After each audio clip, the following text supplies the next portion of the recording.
Hey, bienvenue dans Yann et Frank. Aujourd'hui, on soit Éric Duhem, l'Albertain, le méchant démon qui est allé parler à la démone Danielle Smith.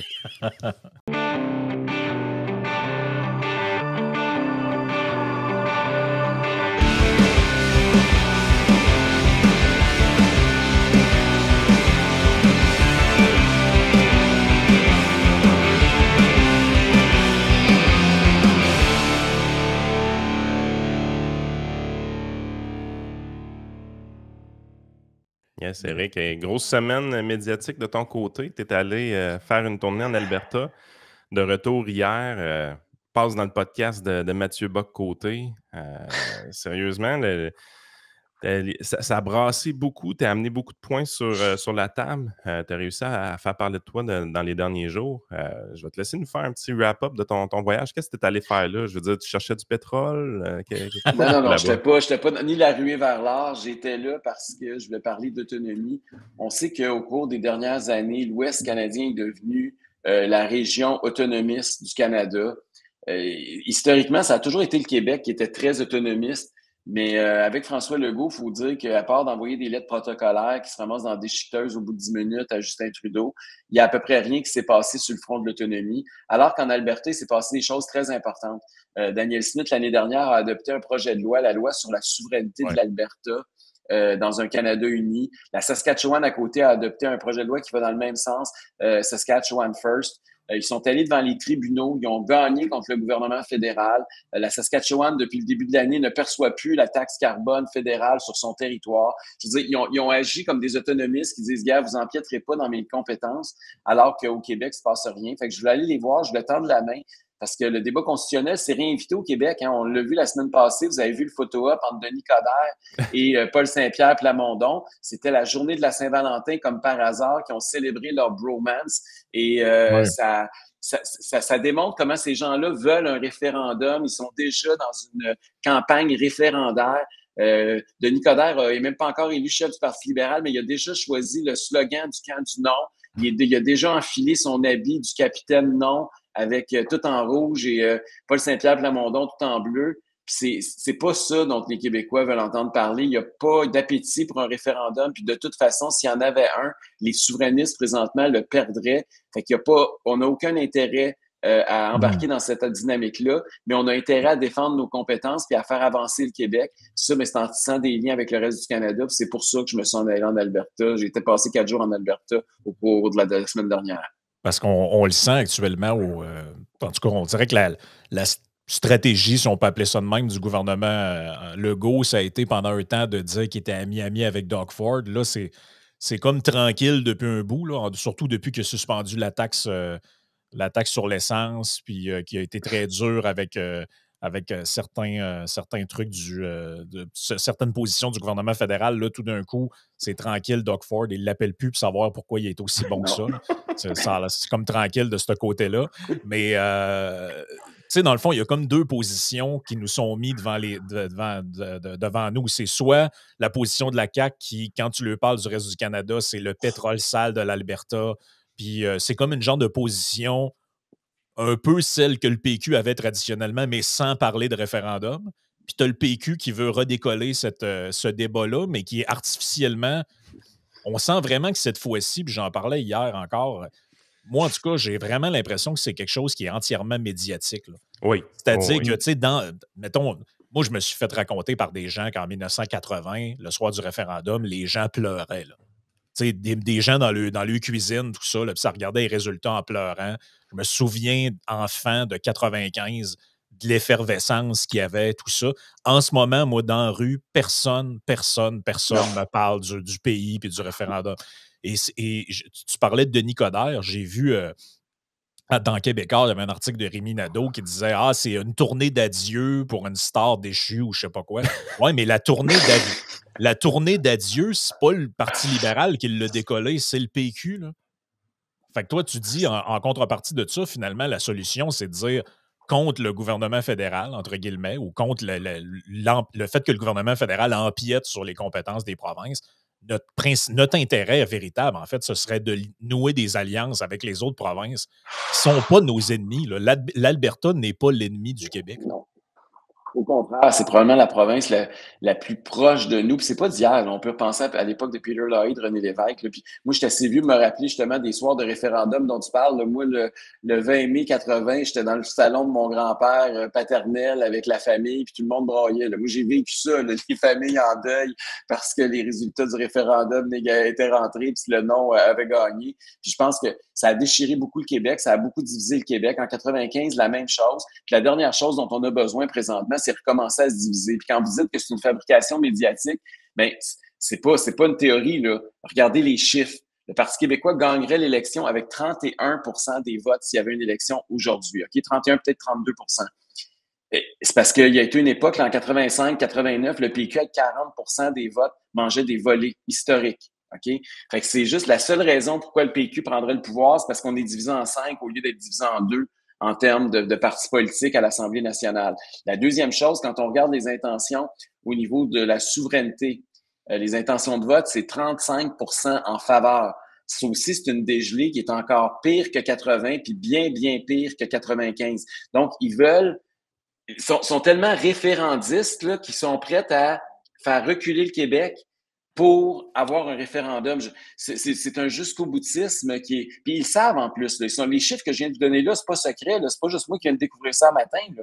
Je veux dire, ça fait des mois. Ça n'a pas bougé. Là. Les intentions de vote en faveur de la souveraineté ont jamais été au-dessus de 40% depuis des années, des années, des années. Et là, malgré ça, ils veulent quand même la tenue d'un référendum à tout prix. Puis moi, c'est ça qui me désole. Tu sais. Qu'on soit souverainiste ou fédéraliste, là, ça n'a aucune espèce d'importance. On est d'abord et avant tout des Québécois. Puis si on regarde l'histoire, au lendemain du référendum de 80, le Québec a reculé. Le Québec s'est fait imposer un rapatriement de la Constitution de façon unilatérale contre la volonté de l'Assemblée nationale. La même chose est arrivée après 95. On s'est fait imposer une loi sur la clarté qui a limité nos pouvoirs dans l'avenir quant au fait de décider qu'est-ce qu'on a d'appartenance au Canada. Et moi, j'ai pas envie de vivre un troisième référendum où le Québec va se diviser et qu'on va encore reculer. Et c'est ça que je crains avec l'approche des caribous actuellement. Là. Paul Saint-Pierre Plamondon, il veut nous amener dans le mur. Puis ce qui est encore plus dangereux, c'est que du côté du Parti libéral du Québec, étant donné qu'ils sont menacés par l'arrivée de nouveaux partis politiques, bien, ils sont prêts, eux autres, à embarquer dans le jeu. Puis là, ils mettent de l'huile sur le feu pour qu'on ait un référendum, parce que Denis Coderre se voit déjà comme le champion du Canada. Fait qu'on a vraiment une situation qui est polarisante, qui est dangereuse. On veut plus retourner là-dedans. Ça fait 20-30 ans qu'on a essayé de sortir du débat entre les oui et les non. Puis là, eux autres sont en train de nous replonger là-dedans, là, comme si on était le 20 mai 80. C'est juste à voir si vraiment la sauce va coller. Parce que tu vois, la semaine passée, ça a été vraiment un gros enjeu dans notre podcast. On a fait un rant assez intense au niveau constitutionnel, si on veut. Tu sais, le point qu'on avançait, c'était... tout le monde nous parle de souveraineté, personne ne parle même de souveraineté de l'individu. Je veux dire, nos libertés sont attaquées à tout bout de champ. Puis là, un moment donné, regarde, avant de nous parler de référendum, vous allez nous écrire votre constitution. Puis je veux savoir si je vais être plus ou moins libre dans le pays du Québec tant qu'à ça, parce que sinon, parlez-moi-en même pas. Là, c'est un peu notre point. Puis, tu sais, comme d'habitude, on fait des shorts avec ça, on met ça sur différentes plateformes, puis on connaît nos plateformes. On sait, par exemple, que TikTok, c'est une plateforme qui est très, très, très jeune. C'est beaucoup du moins de 30 ans qui est là. Puis, j'ai été vraiment surpris. Là. On avait comme 140, 150 commentaires sur cette vidéo-là, puis on avait trollé au fond. Là. Frank, quand il a fait le montage, il avait mis une photo de la reine puis une photo des rochers. C'était méga troll, notre affaire. Ouais. Et surprenamment, 80-90% des commentaires allaient dans notre sens. Que, ouais, vous faites bien de le dire, ça n'a pas de sens, les affaires de constitution. Fait la plateforme où est-ce qu'on a le public le plus jeune, on sentait vraiment pas que la souveraineté, ça collait dans le débat. Fait qu'à un moment donné, tu es là, c'est comme la mauvaise arithmétique. On dit, OK, là, le PQ est à 32%, Québec solidaire sont à 15-16%. Fait que les deux ensemble, c'est proche 50%, c'est deux partis souverainistes. Non, t'as peu. Fouille un peu.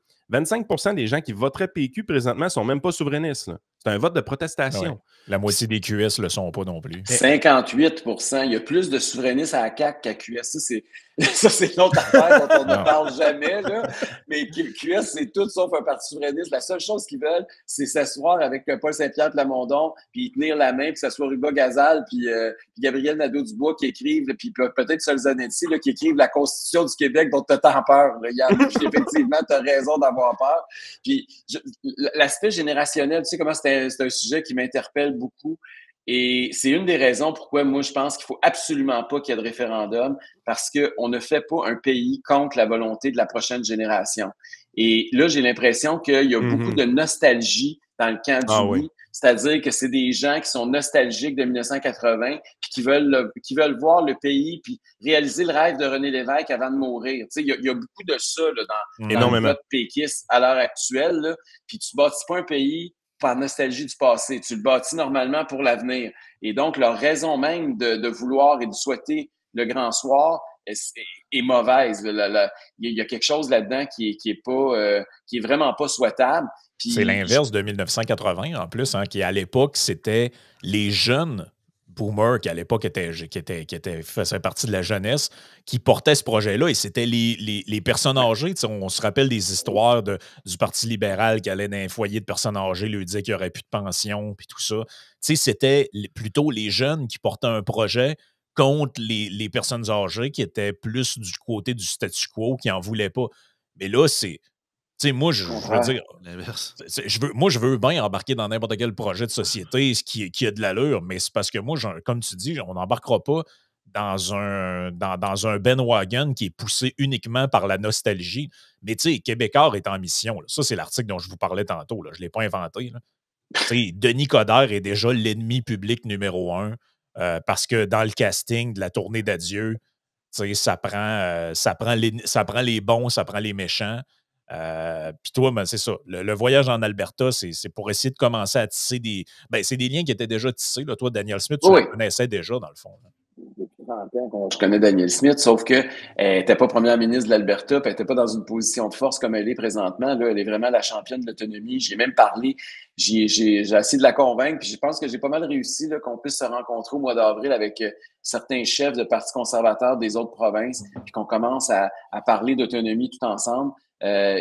C'est important parce que quand on est conservateur, quand on a des convictions un peu plus à droite du centre, on veut le pouvoir le plus près de l'individu possible. Tandis que la gauche veut toujours des gouvernements nationaux ou supranationaux très forts, puis ils veulent toujours centraliser, puis ils veulent toujours que les gens soient soumis à des dictats, puis que ça soit un one size fits all. Là, c'est des règles qui s'appliquent partout, le plus universel possible. C'est pour ça qu'ils poussent même, ils voudraient même eux autres un gouvernement mondial, ils trouveraient que c'est une bonne idée. Là. Donc, il y a quelque chose de très conservateur d'en vouloir décentraliser. Puis c'est ça qui est un peu bizarre, parce qu'au Québec, notre mouvement nationaliste, il est à gauche. En partant, il y a quelque chose qui marchait pas depuis le jour 1 du PQ. Normalement, quand tu veux rapprocher le pouvoir de l'individu, puis tu parles de liberté, tu es à droite. Et eux, ils ont pris un chemin un peu bizarre, et aujourd'hui, on se ramasse devant le cul-de-sac dans lequel on est. Puis moi, je refuse qu'on les laisse gagner le terrain sur lequel on va se battre. C'est un peu ça l'enjeu actuel. Là. Est-ce qu'on va les laisser nous imposer un référendum dont la population ne veut pas? Puis comment on peut bloquer ça?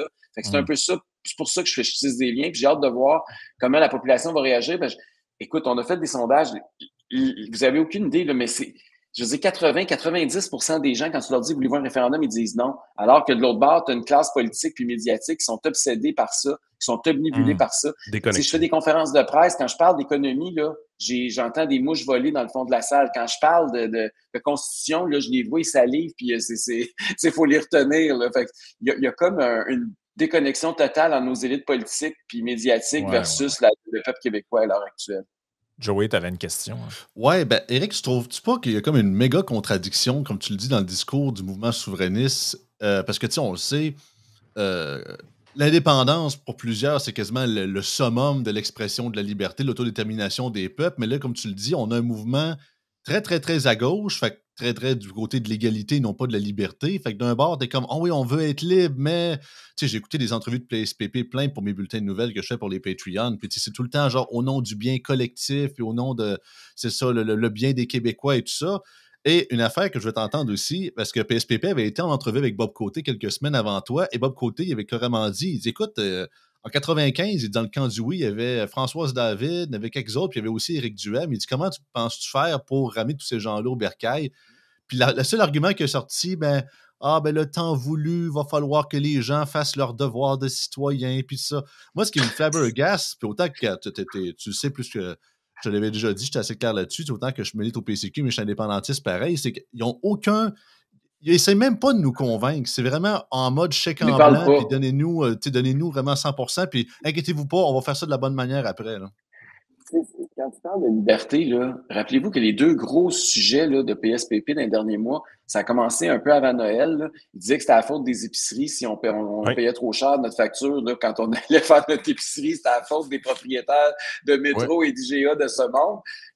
Puis ils voulaient faire une espèce d'organisme de contrôle là, pour s'assurer qu'il n'y a pas, y a pas de collusion. Puis ils les accusaient, puis c'est des accusations graves, là, c'est criminel. Là. Ils les accusaient carrément de comploter pour essayer de fixer les prix à la hausse. Fait que, en partant, tu vois, sa compréhension du marché, là, même son conseiller, là, Vincent Gelozo, est obligé de sortir et de dire un instant, là, ça marche pas ton affaire.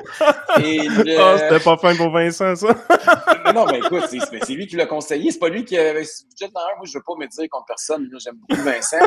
Mais, puis après ça, rappelez-vous, il y a quelques jours, il était en train de dire que c'était à la faute des banques, les taux d'intérêt sont trop élevés, puis lui va contrôler les taux d'intérêt.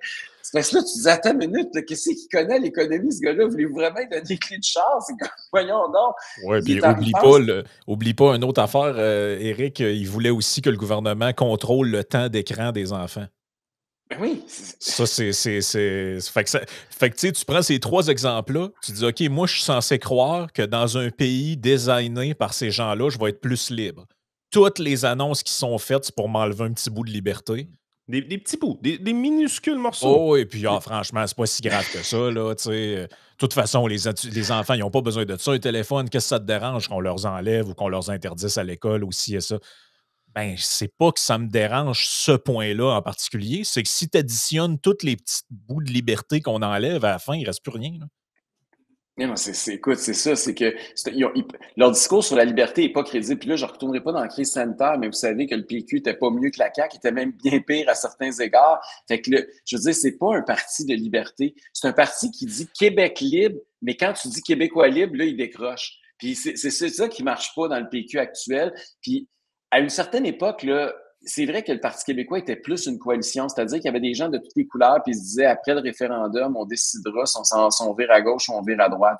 Mais aujourd'hui, nommez-moi-en des gens de droite qui sont dans le Parti québécois, ou même au Québec solidaire, ces gens ne voient pas, là. Ces gens-là n'ont que de préconditions qu'à gauche, et ils veulent en fait se servir de l'indépendance pour qu'on soit encore plus isolé, puis qu'on soit encore plus contrôlé par nos gouvernements. Puis c'est ça qui fait peur à beaucoup de gens à droite du centre. Puis c'est pour ça, entre autres, qu'ils sont incapables de monter à plus que 35-36 % là.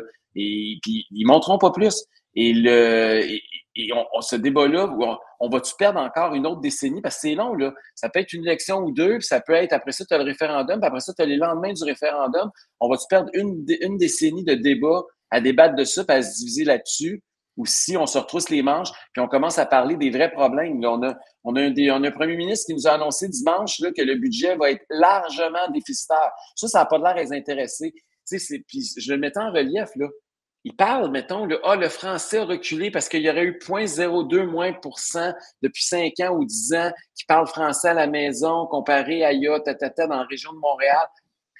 Puis là, les libéraux vont dire oui, mais les anglophones sont plus bilingues, fait que le français progresse. Fait qu'ils s'engueulent avec des affaires de 0,2 %.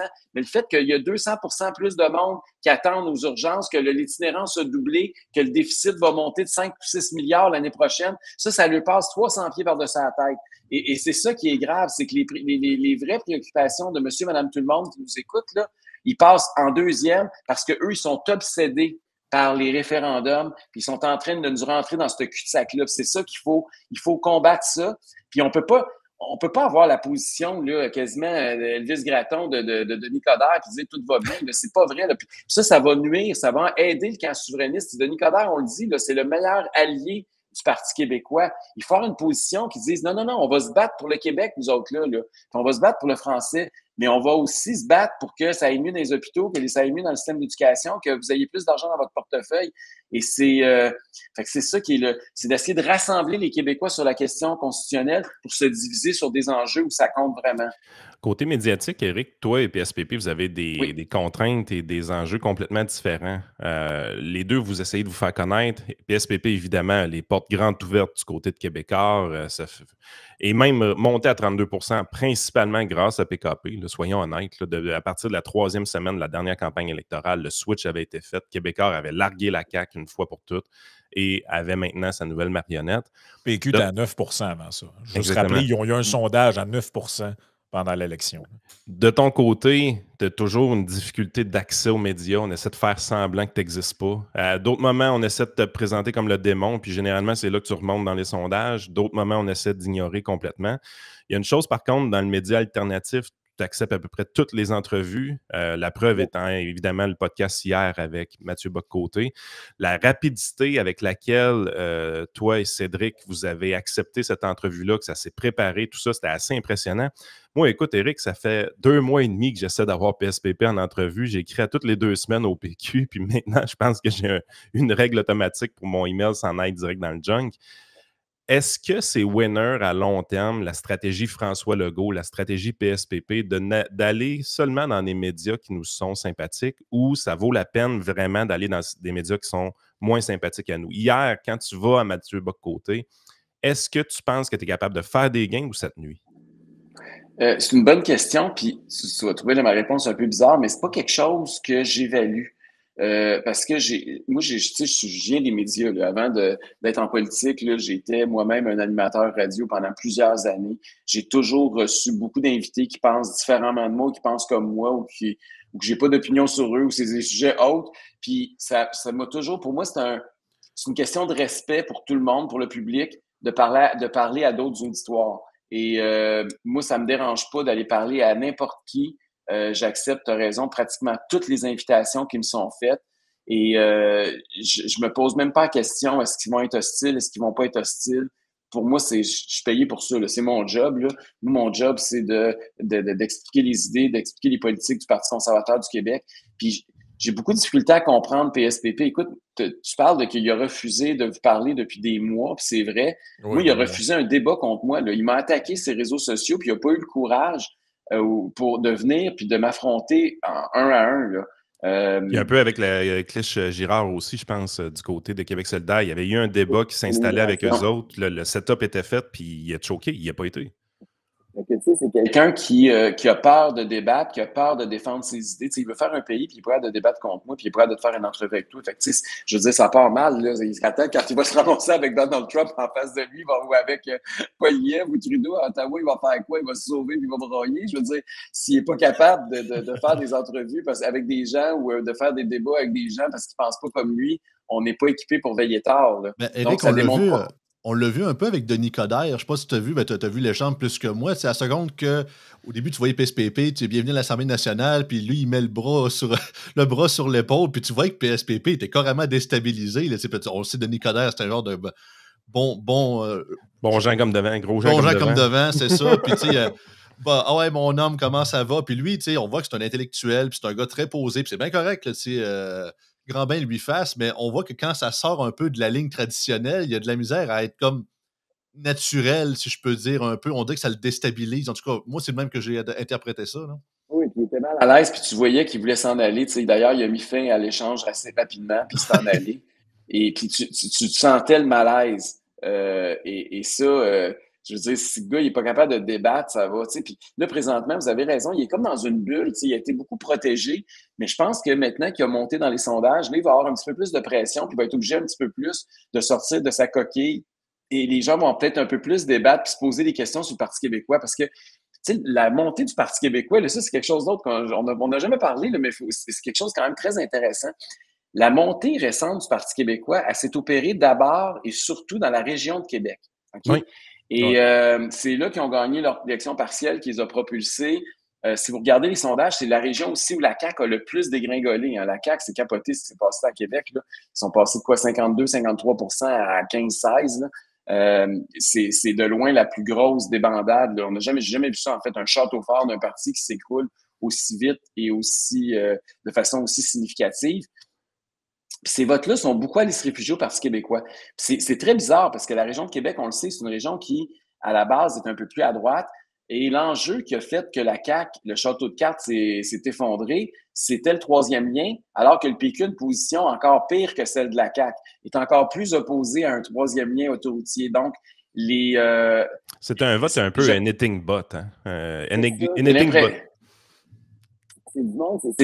Ils ont rempli comme un vide, mais à moyen et à long terme, est-ce qu'ils vont être capables, parce que l'élection est juste dans 2 ans et demi, si on était à 3 semaines des élections, c'est pas pire, mais est-ce qu'ils vont être capables de garder ça encore pendant 2 ans, 3 ans? Parce que les gens de Québec, là, quand ils entendent PSPP leur dire qu'il va contrôler les taux d'intérêt, puis les nouveaux acheteurs de maisons vont pouvoir avoir un taux d'intérêt de 2-3% plus bas, puis quand ils entendent dire que c'est la faute des épiciers si le prix de la livre de beurre a monté là, au IGA, pas sûr que les gens de Québec achètent ça fort, là. Fait qu'il va avoir de la misère à les convaincre et à les garder avec lui très longtemps, là. Fait que je pense que présentement, le vote du Parti québécois est relativement mou.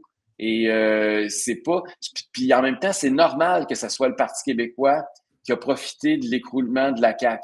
Parce que beaucoup de ces gens-là, c'était des gens qui historiquement étaient au Parti québécois. Puis quand tu laisses ta femme, la première chose qui est la plus normale, c'est que tu aies couché avec ton ex. C'est un traditionnel, c'est un classique. Mais c'est très rare que tu retournes vivre et tu te remaries avec ton ex. Ça arrive pas. Donc, là, je pense qu'il y a de l'espoir qu'ils resteront pas au PQ longtemps. Puis ils vont se rappeler pourquoi ils ont quitté le PQ il y a quelques années pour aller joindre la CAQ. Fait qu'ils ils vont se chercher une nouvelle maison ou une nouvelle blonde, dépendamment de quelle image vous voulez prendre.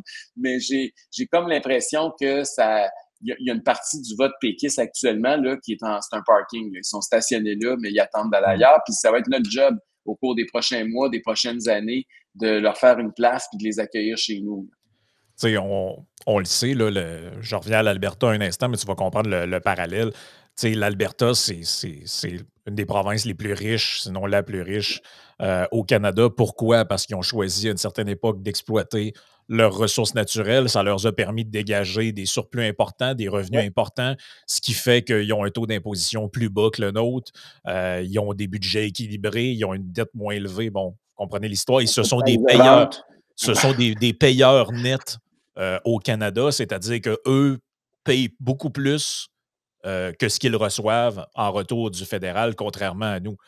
Là, tu sais, je regarde le PQ avec son budget de l'an 1 qui est déjà à sacré au vidange parce que tu sais, à l'aube de ce qu'on sait présentement avec les négociations des conventions collectives et de ce qui se passe, les finances du Québec, bon, personne ne veut le dire, mais soit on s'enligne vers une séquence d'austérité entre guillemets, là. Vous comprenez ce que je veux dire? Il n'y aura pas de vraie austérité, mais une séance de compression budgétaire où on s'en va vers des hausses camouflées parce qu'ils n'oseront pas le faire directement, mais ça va être des hausses de tarifs et de taxes camouflées dans toutes sortes de patentes réinventées à la libérale péquiste. Là. Mais justement, ce voyage-là en Alberta, ça n'a pas quelque chose à nous apprendre d'une recette qui est. Tu sais, la recette, on la connaît. Là. Plus de liberté économique, plus d'activité économique, plus de création de richesse. C'est comme ça qu'on paye des programmes sociaux. C'est comme ça. Si le Québec veut continuer son modèle social-démocrate à, comme ils disent, investir dans les services publics, moi j'appelle ça dépenser ce qu'ils font, mais eux appellent ça investir. Là. Si on veut continuer avec ça, là, on ne pourra pas encore longtemps être contre tout projet de création de richesse. Là. T'sais, on veut donner 20 d'augmentation à tous les fonctionnaires, on veut créer plein de programmes, on veut des assurances dentaires, on veut ci, on veut ça. Mais aussitôt qu'il y a un projet, tout le monde est contre. On ne veut pas qu'il y ait de création de richesse. C'est quoi qu'on peut retenir de l'Alberta par rapport à ça?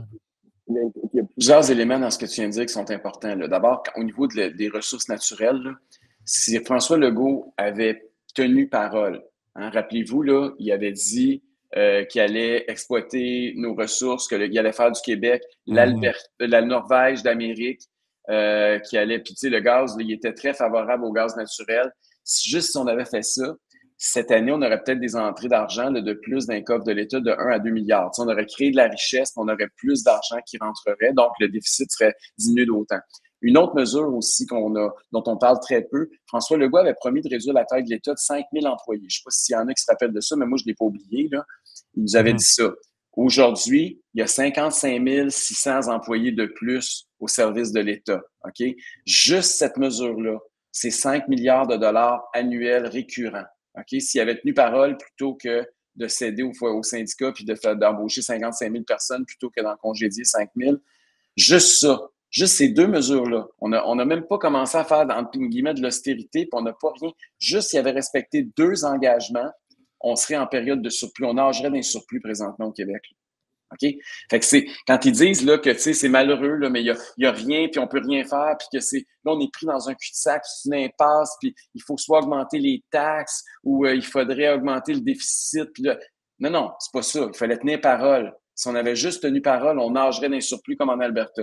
Ce matin, il y a un article de Paul Journet dans la presse, puis c'est assez révélateur, là. Il explique que il parle là, de comment on est dans la merde financièrement, puis il revient sur la déclaration de François Legault que le budget va être largement déficitaire. Mais il dit aussi que le paysage politique a changé depuis que M. Legault a fait ces promesses-là, parce qu'il dit, il y a juste, et puis là, je le cite, là, le Parti conservateur du Québec est le seul à prôner le conservatisme fiscal, mais il n'a pas de député. À l'Assemblée nationale, aucun parti de l'opposition ne se battra pour rééquilibrer le budget d'ici 5 ans, comme c'était initialement prévu. C'est pas le journée, ça? Il dit lors de la dernière campagne électorale, les libéraux projetaient même des déficits plus élevés que ceux de la CAQ. Autrement dit, ils vont accuser Legault de ne pas aller encore assez loin, malgré le fait qu'il est en train de mettre dans la merde jusqu'au cou financièrement. Puis il n'y a pas de voix conservatrice pour lui dire un instant, là, il faut réduire la taille de l'État, il faut donner du répit aux contribuables, puis il faut exploiter nos ressources ou il faut réduire les dépenses. Il y a pas. Puis pourtant, tous les chiffres, là, puis ils ont même sorti les chiffres là, de la chaire de recherche en fiscalité et en finances publiques de Luc Godbout, qui explique comment la taille de l'État québécois dans l'économie a augmenté, puis comment l'écart entre le Québec et le reste du Canada a augmenté sous François Legault. Fait que les gens qui pensaient qu'en votant CAQ, on aurait un gouvernement efficace, les gens comme Joey et moi, là, qui étions à que bon voter CAQ, là, puis qu'on pensait que ça allait être quelque chose de positif, là, ben on est des CAQ big time, là. Puis parce que c'est les syndicats qui ont gagné, c'est l'approche très à gauche qui a gagné. Puis Paul Journet finit même sa chronique, c'est assez bizarre. Il écrit on s'en sortira pas, il faudra un plan. Ça prend un plan au retour à l'équilibre budgétaire. La loi le requiert, les prêteurs sur les marchés financiers l'exigeront également. Pour la CAQ, le casse-tête s'intensifie et il rattrapera aussi les autres partis qui seront pris avec les mêmes dilemmes quand ils présenteront leur vision à la prochaine campagne électorale. Je peux me dire que nous autres, on n'aura pas ce dilemme-là là, parce qu'on a déjà présenté un budget équilibré et on va continuer à le faire. Ça me choque tellement d'entendre ça. T'as pas idée comment ça me choque. Parce que, Christy, c'est des affaires qu'on dit depuis des mois et des années dans notre cas, puis on passe tout le temps pour des débiles. Écoute, je me rappelle, j'étais au budget avec toi l'année passée. On a eu Éric Girard qui est venu. J'y ai posé la question directement, là. Est-ce que vos hypothèses de votre budget ne sont pas un peu des hypothèses de licorne? Les fonctionnaires vont accepter l'offre telle quelle, 9,9 %. Il n'y aura pas de récession au Québec. Les taux d'intérêt vont diminuer en 2023. C'était ça, les hypothèses du dernier budget. Là, aujourd'hui, tout le monde sort dans les médias puis hey, ça n'a pas d'allure, on va faire un gros déficit. Ben voyons, toi, Sherlock, personne n'avait vu ça venir. Il n'y a personne qui avait vu ça venir. Non, mais moi, ça m'insulte. Puis, ce qui est tannant aussi au Québec, c'est que quand tu arrives et que tu parles de développement économique, tu es là, tu te dis, OK, je suis allé en Alberta, j'ai vu des choses, tu as le goût de parler de développement économique. Dans les médias québécois, et pas la population, puis je vais vous montrer un graphique à l'écran qui appuie ce que je dis, mais dans les médias québécois, faire du développement économique, c'est faire ce que Fitzgibbon fait, c'est faire de la subvention. Mais les Québécois, ils ne pensent même pas ça. Quand on regarde, c'est un peu un sondage de Léger qu'on voit ici. Je suis favorable à l'utilisation des fonds publics pour accorder d'importantes subventions à de grandes entreprises. 72 % des gens sont contre. Mais c'est juste ça qu'on fait. Le seul développement économique qu'on nous dit faire au Québec, c'est de donner des subventions à des grandes entreprises. On ne nous parle pas de baisser les impôts des entreprises. On ne nous parle pas de baisser la réglementation des entreprises. On ne nous parle jamais de trucs de ce genre-là. On fait juste parler des subventions. Puis Legault, avant de repasser la parole à Éric, Legault essaie de nous emprisonner dans ce faux dilemme-là. Soit vous êtes avec les écolos radicaux qui sont contre Nordvolt, ou vous êtes avec nous et vous êtes pour la création de richesses. Mais le débat n'est pas là. Le débat, c'est est-ce que le Québec est open for business pour tout le monde puis qu'on veut qu'il y ait de l'activité économique, ou est-ce qu'on est close for business, sauf pour ceux qui vont à l'île aux faisans et qui sont amis avec Fitzgibbon, qu'eux autres, dans le fond, on va passer par-dessus le BAP, on va passer par-dessus tout. Vous autres, vous pouvez avoir un fast track, mais Luc Poirier, qui avait le terrain, lui, 6 mois avant, se faisait dire non pour un parc immobilier. Il est là le problème. Là. C'est pas une question. Il est direct là le problème. Là. Hier, je ne sais pas si vous avez vu la réplique. D'abord, j'ai été surpris hier. M. Fitzgibbon, lui, il a le droit de répliquer quand il y a des articles dans la presse qui l'attaquent. J'ai été très heureux. Je le félicite. Il est meilleur que moi. Il est capable d'avoir un droit de réplique de la presse. Là. Mais si vous lisez sa réplique, c'est tout à fait ça, Frank. Là. C'est des écolos qui veulent empêcher le développement versus les gens qui connaissent ça, le développement économique, puis qu'eux autres vont créer de la richesse au Québec. Moi, si je compte Nordvolt, ça n'a pas rapport avec l'environnement, ça a rapport avec l'économie. Ce projet-là, c'est un risque. Puis c'est les contribuables québécois qui sont en train de le prendre. Ça pourrait être le plus gros fiasco financier et économique de l'histoire du Québec. On est en train de mettre 4 milliards sans qu'il y ait de débat. Puis il n'y a aucun parti à l'Assemblée nationale qui se lève pour dire un instant, c'est l'argent des contribuables que vous êtes en train de mettre là-dedans. C'est pas le job du gouvernement de taxer les autres entreprises puis de donner ça tout à une entreprise étrangère, Nordvolt, pour prendre un risque que peut-être ça pourrait être une bonne filière à l'avenir. Je veux dire, puis regarde, je m'embarquerai même pas dans le débat, est-ce que oui ou non, là, sont dans bonne filière, est-ce que oui ou non, sont en retard. C'est ça, là, c'est une autre affaire, là. Je suis pas spécialiste là-dedans, puis je pense que Fitzgibbon ne l'est pas non plus. Mais ils ont l'air à penser qu'ils sont meilleurs que les investisseurs pour savoir comment faire fructifier de l'argent. C'est ça qui est dangereux dans le cas de Fitzgibbon. Moi, s'il prend son argent à lui personnellement puis qu'il le met dans Nordvolt, j'ai pas un problème avec ça, j'ai pas un mot à dire. Puis s'il fait bien de l'argent, je vais être bien content, puis je vais me battre pour qu'il paye le moins de taxes possible sur l'argent qu'il va faire. Cela étant dit, en attendant, son job comme ministre, c'est de s'assurer qu'il ne fait pas de gagnant ni de perdant. Il ne commence pas à choisir qui va gagner puis qui va perdre. Il s'assure qu'au Québec, on a un climat d'affaires, que toutes les entreprises sont gagnantes parce que tout le monde va payer moins de taxes puis d'impôts, puis les règlements vont être moins emmerdants qu'ailleurs en Amérique du Nord. C'est ça le job d'un ministre du Développement économique. Mais lui, il se prend pour un investisseur plus intelligent que les autres, avec l'argent des autres qui vont investir, puis que s'il coule, il s'en fout parce que lui, il va se laver les mains, il va dire « je suis plus là », il va s'en faire longtemps qu'il va avoir perdu ses élections. C'est ça qui est déplorable. Puis ça fait, je sais pas combien ça fait d'années qu'au Québec, on est pogné dans ce modèle-là, puis on dirait qu'on n'apprend jamais de nos erreurs. On répète encore tout le temps le même pattern de penser que le gouvernement est mieux placé que les autres. Puis on est un gouvernement qui est plus pauvre, entre guillemets, dans le sens où les revenus des travailleurs québécois sont, par exemple, beaucoup moins élevés que les travailleurs albertains que j'ai vus la semaine passée. Mm-hmm. Mais pourtant, on est un gouvernement qui, en pourcentage, l'économie investit beaucoup, beaucoup, beaucoup plus en donnant des subventions. Pareil comme si le plat de bonbons était rempli plus qu'ailleurs. C'est ça qui est hallucinant et qui est complètement incompréhensible. Dans les dernières semaines, Éric, Vincent Gelozo nous a fait réaliser vraiment une thématique, je pense, qui n'est pas assez utilisée à droite. Puis c'est quelque chose que je voulais te parler, surtout que ça touche quand même l'Alberta. On a connu le gouvernement de Ralph Klein à l'époque, où est-ce qu'il y a eu des méga coupures de leur côté. Et évidemment, le temps a passé, l'eau a coulé sur les ponts et on a du data maintenant. On est capable de voir l'efficacité de ces mesures-là à l'époque. Et ce qu'on se rend compte, c'est que la mobilité sociale, puis ça, je pense, c'est un concept qu'on ne connaît pas assez au Québec, la mobilité sociale. C'est un concept que la droite aurait avantage à mettre de l'avant beaucoup plus. Grosso modo, c'est quoi? C'est que quelqu'un, par exemple, que son père était dans le 5e quintile, il était dans le 20% des plus pauvres au Québec, c'est quoi la probabilité que son fils, dans le futur, se ramasse dans le 3e, dans le 2e, dans le 1er quintile, par exemple? Plus la probabilité est grande, plus il y a de la mobilité sociale au Québec. Donc, c'est pas parce que tu es pauvre que tes enfants vont être pauvres. Il y a la possibilité de grimper dans l'ascenseur social. Alors que la gauche nous parle toujours de redistribuer la richesse, qui est fondamentalement un mauvais concept dans ma tête. La richesse, le but, c'est pas de la redistribuer. Le but, c'est d'avoir la capacité d'y accéder. On veut que tu aies le champ libre, on veut que tu aies la liberté d'y accéder éventuellement. Donc, si tu travailles fort, le rêve américain, si tu travailles fort, tu peux toi aussi développer tes trucs.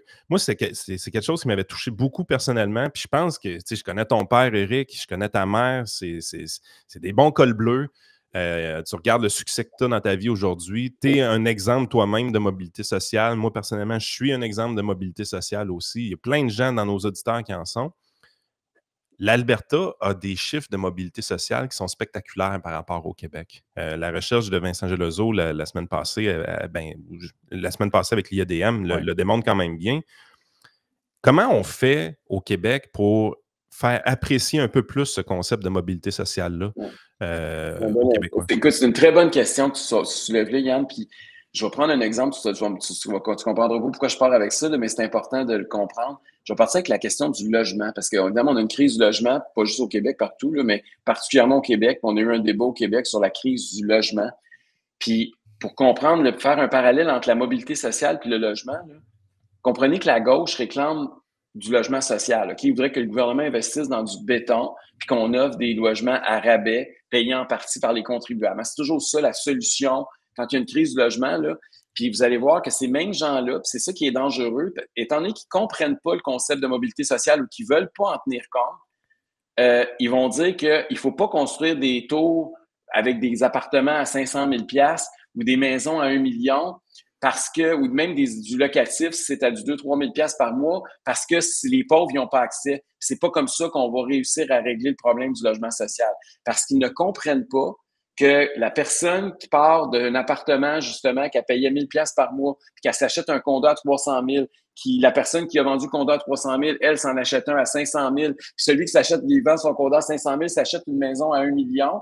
Mais ils comprennent pas que quand tu construis la maison à 1 million, tu libères justement le condo à 500 000, qui lui libère le condo à 300 000, qui lui libère le loyer à 1 000 $, et ainsi de suite. Là. C'est la mobilité sociale, là, c'est quand tu comprends ce concept-là, tu comprends que la crise du logement, il faut construire le plus de tout. Et présentement, parce qu'on ne comprend pas ce concept-là, on focalise juste sur le logement pas cher, puis on est en train de passer complètement à côté. On va exacerber la crise du logement à moyen et à long terme, puis on va garder captifs des gens dans des appartements plus pauvres que si on avait de l'ambition puis on voyait grand. Et je me trompe, le logement, justement, en Alberta, c'est pas un grand enjeu de leur côté, parce qu'Edmonton et Calgary, qui sont fondamentalement des villes riches, remplies de gens qui font des salaires en haut de 100 000, ne vivent pas la crise du logement comme partout ailleurs au pays de leur côté. Là. Ils construisent. La première, ils n'ont pas Bruno Marchand puis Valérie Plante. Là, c'est sûr que ça, en partant, ça aide. Là. Mais je ne veux pas dire les mots de comment on peut les qualifier. Ah, dis-les, baptême, ils sont incompétents, Eric! Caroline, dis-les! Ils sont! Ah, tu sais que moi, je suis gentil. T'es trop gentil des fois, man! Non, mais c'est parce que pour moi, c'est de l'incompétence, leur gestion. Mais personnaliser ça, je le sais que je devrais peut-être des fois, puis ça ferait plus les manchettes. Mais c'est sûr que je considère que c'est de l'incompétence. Quand j'entends William Trudel ici à Québec nous parler que ça coûte 500 $ par mois, juste la surréglementation, puis toutes les barrières qui se mettent dans les roues par la Ville de Québec. Après ça, il dit, il faut que j'offre du logement à prix abordable. Comment tu veux que j'offre abordable? J'ai même pas mis une brique dans mon logement. J'ai juste acheté un terrain, puis je suis déjà rendu à 500 $ par mois avant même d'avoir investi une scène puis d'avoir fait une scène de profit. Fait que, tu sais, c'est pas... Ça, c'est une autre raison aussi, là. En Alberta, là, j'ai même pas vérifié les affaires municipales, mais je suis sûr et certain, que je regardais le prix par rapport au salaire, comme Yann vient de le dire, là. C'est sûr et certain qu'ils n'ont pas 500 $ de barrière bureaucratique municipale par mois à payer, là. Et je suis convaincu que si on faisait une recherche pour les délais, combien de temps ça prend, les délais de construction en Alberta, je suis convaincu que quelqu'un n'est pas pogné comme ça à Québec quand il achète un terrain, que ça lui prend 5 à 7 ans avant de pouvoir commencer à arriver avec une pépite et commencer à creuser. Là. Fait que je veux dire, on est pris dans un modèle bureaucratique. Puis pour revenir à ta question de base, parce qu'elle est super importante, puis tu as peut-être raison, peut-être qu'il faudrait ça soit un des indicateurs les plus importants qu'on mette de l'avant, mais la mobilité sociale, c'est l'idéal de tout le monde. C'est facile à comprendre parce que c'est l'idéal, je pense, des parents. À la base, là, tu es supposé que quand tu mets un enfant au monde, là, ton objectif, c'est qu'il te dépasse. C'est pas qu'il soit moins bon que toi. Là. Et on le sait, là, c'est la première génération dans l'histoire du Québec où ça sera pas le cas. Hein. On a une génération de jeunes, là, la gang à jouer, puis ceux qui vont suivre, là, ils vont vivre plus pauvres que leurs parents. Puis la question du logement, c'est un autre bel exemple. Ça continue comme c'est là. L'écrasante majorité de ce monde-là, à moins qu'il y ait un papa à un moment qui leur donne un héritage, là, ils n'auront même pas les moyens de s'acheter une maison. Ils vont être locataires toute leur vie. Là. Donc, mais j'ai compris une chose en politique depuis plusieurs années, c'est que c'est très difficile de convaincre des gens en parlant du bien-être de leurs enfants ou de leurs petits-enfants. C'est beaucoup plus facile de les convaincre de parler de leur bien-être actuel à eux. Et il y a comme... Alors que moi, j'ai toujours entendu dire que les gens, s'il y avait d'abord à cœur le bien commun, puis que c'est juste nous autres à droite qui sont égoïstes, puis individualistes. C'est drôle, hein, ce que tu dis là. Moi, je trouve que ça rentre en contradiction un peu avec ce qu'on entend d'habitude. Tu as raison que c'est pas le discours officiel dominant, mais l'action politique, là, puis regardez juste ce qui se passe par rapport au gouvernement Legault. Puis lisez ce matin, le Francis Veil ou Journet, ou même Radio-Canada a fait une bonne analyse. Je pense que c'est Hugo Lavallée là, qui fait une analyse aussi là-dessus ce matin sur le budget. Tu vois que la crainte du gouvernement, c'est comment ne pas augmenter les impôts puis ne pas réduire les services. Comment on peut faire pour que le plus possible, on envoie ça sur la dette, puis qu'on on endette encore plus les générations futures. C'est carrément ça le calcul de la CAQ à l'heure actuelle. C'était ça aussi en campagne électorale, là. Puis, écoutez, ils ont retardé l'équilibre budgétaire. Ils ne respecteront pas leur propre loi sur l'équilibre budgétaire. Puis on est déjà dans une situation où on a fait en sorte qu'une génération va être plus pauvre que celle de ses parents.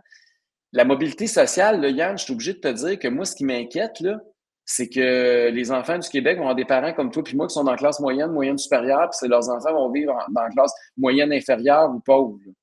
La mobilité, si on continue de la façon dont on est parti là, c'est vers là où elle va aller. Là. C'est ça qui est inquiétant. Puis c'est pas quelque chose qui est arrivé par accident. Là. C'est quelque chose qui est planifié. C'est ça qui est grave. C'est que ça a été politiquement intentionnel. Puis là, on est rendu là. On le dit depuis des années, ça aussi. L'ADQ existait à cause de ça. Mario Dumont, c'était son principal discours à l'époque. C'était on va pas hypothéquer la prochaine génération pour acheter la prochaine élection. Ils ont fait ça malheureusement depuis quelques décennies, puis aujourd'hui, on vient avec le résultat. Mais peut-être en terminant, là, une question qui me trotte dans la tête depuis tantôt, puis je suis dans l'article justement que tu parlais de Hugo Lavallée, là. Mais il dit quelque chose vers la fin du podcast. Il dit François Legault, vers la fin de l'article, il dit François Legault ne compte visiblement pas faire la même erreur que Philippe Couillard qu'il avait commise lorsqu'il était au pouvoir. L'ancien premier ministre avait considérablement réduit ses chances d'être réélu en comprimant au minimum la croissance des dépenses publiques, ce qui avait suscité de vives critiques dans presque tous les milieux de la société. J'aurais plutôt envie d'enlever milieu par rajouter juste médias. Là. Mais nous, on l'a reçu ici, là, Philippe Couillard, en entrevue. On est assez bon pour recevoir M. Couillard, mais pas assez pour recevoir M. PSPP, visiblement. Mais ce qu'il nous avait dit un moment donné, je m'en rappelle de cette phrase-là, il nous avait dit « Ce qui m'inquiète le plus, c'est que le prix qu'on a fait payer à mon gouvernement juste pour essayer d'être responsable fiscalement, il y a peu ou peut-être pas de gouvernements dans l'avenir qui vont vouloir le payer parce que ce qu'on a fait, on peut reprocher 50 000 affaires aux libéraux de l'époque, le virage green, plein de patentes, les autos électriques, on peut dire ce qu'on veut, mais sur l'aspect fiscal de la responsabilité... les budgets de Carlos Letao étaient 100 fois plus responsables que ceux d'Éric Girard. Je pense que personne ne peut dire le contraire. Personne ne peut dire le contraire, mais ce qu'il disait, puis il avait raison, Philippe Couillard, quand il nous disait ça, il disait là, le problème, c'est qu'on a associé ce que j'ai fait à de l'austérité, qu'on a associé austérité à « c'est pas bon », et là, les prochains gouvernements qui vont être face aux mêmes défis, parce qu'oubliez pas que la CAQ s'est fait élire, il y avait des milliards de surplus à la table, puis on pu s'amuser avec ça. Là. C'est bien le fun de donner des augmentations à tout le monde, puis bien paraître, puis dépenser l'argent, mais quand c'est le fruit des économies de quelqu'un d'autre, tu as toujours l'air intelligent, toujours l'air brillant, mais là, il n'y en a pas d'économie, là. Il y a des déficits. Là. Ben là, il ne veut pas s'enligner dans prendre la même recette que celle des libéraux, qui nous ramènerait au minimum à un équilibre budgétaire, en tout cas dans un horizon raisonnable, parce qu'il ne veut pas voir sa face dans le journal écrit Legault égale Couillard 2.0, Legault nous amène dans l'austérité, tout ça. Mais j'ai envie de te dire qu'au point où ils en sont, avec le PQ qui va vraisemblablement les remplacer, en tout cas si la tendance se maintient, qu'est-ce qu'ils ont à perdre? C'est une bonne question. Ils devraient faire ce qu'ils doivent faire au lieu de puis sortir de la petite stratégie au jour le jour de « ouais, mais si je fais ça, qu'est-ce que Mario Dumont va dire de moi ou qu'est-ce que José Legault va écrire sur moi? » Non, mais là, on n'est plus là. Ils sont élus majoritaires. Non, mais je pense que c'est une vraie question à poser. Là. Ils sont élus majoritaires. Il reste presque 3 ans d'ici la fin du mandat. Là, soit vous faites ce que vous avez à faire ou vous continuez à niaiser au jour le jour de qu'est-ce qu'elle sera ma couverture dans la presse si je fais telle affaire. Là, je comprends très bien ta question, mais malheureusement, tu n'aimeras pas ma réponse parce que ils ont Puis c'est vrai, là, si on y va strictement de façon logique, ça serait la chose à faire de dire, gars, on va remplir notre engagement, OK? On s'excuse, là, on a embauché 55 000 fonctionnaires, on avait dit qu'on en congédierait 5 000, mais on va en congédier 60 000 parce que c'est ça qu'il faut faire si on veut atteindre le montant qu'on avait dit au départ. On avait dit qu'on ferait un budget équilibré, on s'est planté, on est rendu avec 5-6 milliards de déficit, on va ramener ça à zéro. Ça serait la chose logique à faire, mais ils ne le feront pas. Pourquoi? Parce que le parti de François Legault, c'est ce qu'on voit de plus en plus après 5 ans au pouvoir, ils appellent ça une coalition.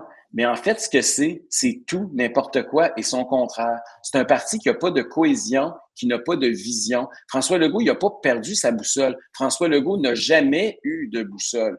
La seule boussole qui a orienté François Legault et qui continue à l'alimenter, c'est celle de vouloir être premier ministre. Mais en termes de principe, en termes de vision, il n'y en a aucune. Quand François Legault était au Parti québécois, il était le péquiste le plus pressé de faire l'indépendance du Québec. Il était même prêt à passer par-dessus tout ce qu'il fallait pour l'atteindre le plus rapidement possible. Après ça, il est passé à l'autre bout complètement. Il est devenu un gars qui s'écrase devant Ottawa, qui envoie des petites lettres à Justin Trudeau puis qui se font quasiment des mamours. Je veux dire, puis ça a été comme ça dans tout. Il est passé d'un gars qui nous avait dit qu'il allait exploiter nos ressources naturelles, qu'on allait faire du Québec la Norvège d'Amérique, à passer un projet de loi pire que tous les gouvernements qui l'ont précédé pour empêcher toute forme d'exploitation et même d'exploration de gaz et de pétrole sur le territoire du Québec. Je veux dire, c'est un gars qui est passé de dire qu'il allait finir, il allait jamais avoir de déficit. Il a engrangé les pires déficits de l'histoire du Québec. C'est un gars qui nous a dit qu'il allait régler les problèmes de santé. L'attente a doublé dans le système de santé depuis qu'il est là. Je pourrais continuer à lire jusqu'à demain, là, mais ça a été une fraude. Je veux dire, on a voté pour quelque chose, puis on a eu exactement le contraire. On pensait de voter pour un meilleur gouvernement, puis on a voté pour le pire gouvernement probablement de l'histoire du Québec. Et puis tout ça parce que c'est un gouvernement de marketing, de sondage, mais qui a aucun principe. C'est pas, puis il pourra pas le faire parce que son équipe, d'un côté, tu as un Bernard Drinville qui a le goût de crier « Go, go, go » au PQ, puis on veut un pays. Puis de l'autre bord, tu as un Éric Girard qui sortait du Parti conservateur de Stephen Harper. Puis de l'autre bord, tu as tous ses conseillers qui sont tous des anciens apparatchiks péquistes. Puis après ça, tu as Geneviève Guilbeault qui est arrivée du Parti libéral du Québec. Puis tu as sa directrice générale qui arrive du Parti libéral du Canada. Fait que tu sais, à un moment donné, là, quand tu as un corps de chèvre avec des pattes de lapin puis des oreilles de cochon, veut dire, ça te donne une espèce d'affaire que tu peux plus rien faire avec ça. Là. C'est Monsieur Patate. Mais c'est un peu ça, la CAQ. La CAQ, c'est Monsieur Patate.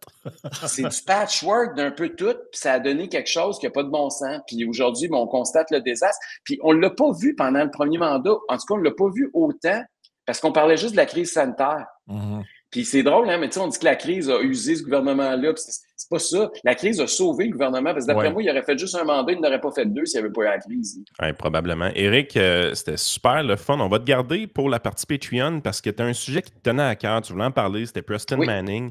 Tu as participé à son podcast. Je sais que c'est un sujet qui est un peu plus pour les geeks politiques. Ça donne bien. On a 2000 Patreons qui sont assez geeks. Fait que je pense qu'on va parler de ce sujet-là de l'autre côté de la clôture. Puis peut-être un peu plus de régie interne au niveau du PCQ parce qu'évidemment, on est entre nous autres. C'est bien plus facile à ce moment-là.